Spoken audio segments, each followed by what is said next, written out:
EPC rules for landlords are changing again. As if landlords weren't already worried and stressed enough about EPC legislation and all of the other legislation and all of the new legislation and all of the changes to legislation that's been going on over the last decade.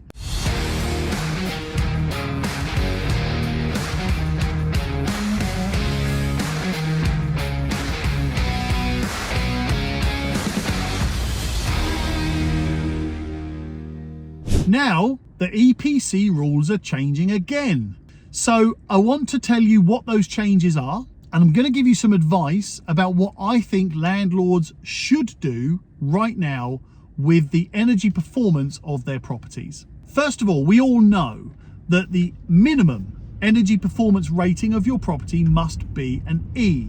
If it's lower than an E, then you can't let your property out legally. It was proposed that minimum rating was going to change to a C rating by 2025. All of these old Victorian houses we've got in the UK, how are they going to get to a C rating without serious investment from landlords? Anyway, I'll come back to that in a minute. So it was proposed that the minimum energy performance rating was going to go to a C by 2025. And then it was proposed that the minimum C rating would be by 2028. And now it's been scrapped. Now, if you ever want to cause uncertainty in any sector, let alone just the private rented sector, then what you should do is make an overambitious target, then change the overambitious target because it was too ambitious, and then scrap it because it was ridiculous. Now, I don't want any landlords to get complacent because this isn't the end of it. I promise you, this is not the end of it. In fact, I think we're going to see more changes to EPCs and the way that we all look at energy performance ratings because of a number of things. First of all, the energy prices are so high. Second of all, the government has a target. Regardless of what happens with this current EPC change, the government has a target to achieve. So there are going to be definite measures and definite changes, definite things that are brought into place for landlords. So don't get complacent. Now, I believe that if the government wants to achieve its targets and they're going to target landlords to help them achieve those targets, then they have to offer them an incentive. There has to be a reason for landlords to do it. Not just because it's law, but it has to be for a reason. And I think there is actually a very good reason why landlords should improve the energy performance rating of their properties. And I'll go into that a bit later. But the government have to provide the landlords with some incentive to do it because not all landlords have money. There are so many. In fact, I think don't quote me on this, but something like 80% of all landlords in the UK only have one property. So it's not like they're swimming in money, ready to just spend £6,000, £7,000, £8,000, £9,000, £10,000 on improving the energy efficiency of their property because the government say so. What it would do is force landlords out of the market. And if you start imposing those financial commitments or those financial requirements, then it won't just force landlords out of the private rented sector, it will increase the amount of landlords that go into repossessions, that go into financial difficulty themselves. And if a landlord goes into financial difficulty, they're not going to be able to afford to properly maintain the property. They're not going to be able to afford to properly improve the property. Anyway, I've gone off on a tangent there. Shock, I know, but you get my point. So for me, the government are going to need to seriously increase the amount of grants and funding facilities available in order for landlords to help the government achieve their targets. But it's not just about the money. In some cases, in fact, in a lot of cases, the work required to bring a property to a C rating is significant, which means the tenant isn't going to be able to live in the property whilst that work's going on. So what happens then? What does the tenant do? What does the landlord do? So there has to be incentives for that as well. And there has to be some consideration so that those huge pieces of work that need to be done to improve the property's energy rating can be done, or that the energy rating requirement is not as high or as strict as it's appearing that it's going to be. Hopefully you're following me with that. I guess what I'm saying is that that's a lot of work for a tenant to put up with while they're living there, and it's a lot of work to expect a tenant to pay rent for whilst they're living there.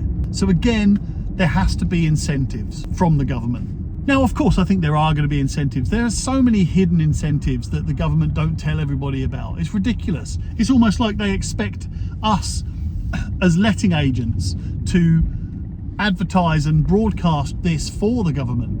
Well, the government don't pay my lettings team to broadcast this information. We do it off our own back, from our own pockets. We share it with as many people as we can. I don't get paid for these videos.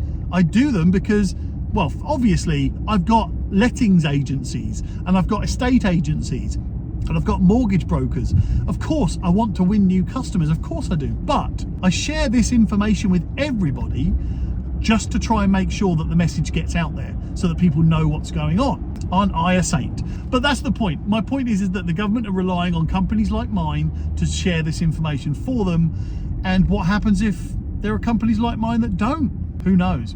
So what is my advice for landlords when it comes to energy performance ratings? If you are at the stage with your property where you're thinking of some sort of refurbishment, put the energy rating at the forefront of your mind. I promise you, if your property is an E rating, then improve the energy performance as much as you can without ruining yourself financially. Why? Because right now the energy costs are so high, more and more tenants and property buyers are looking at the energy performance ratings of a property.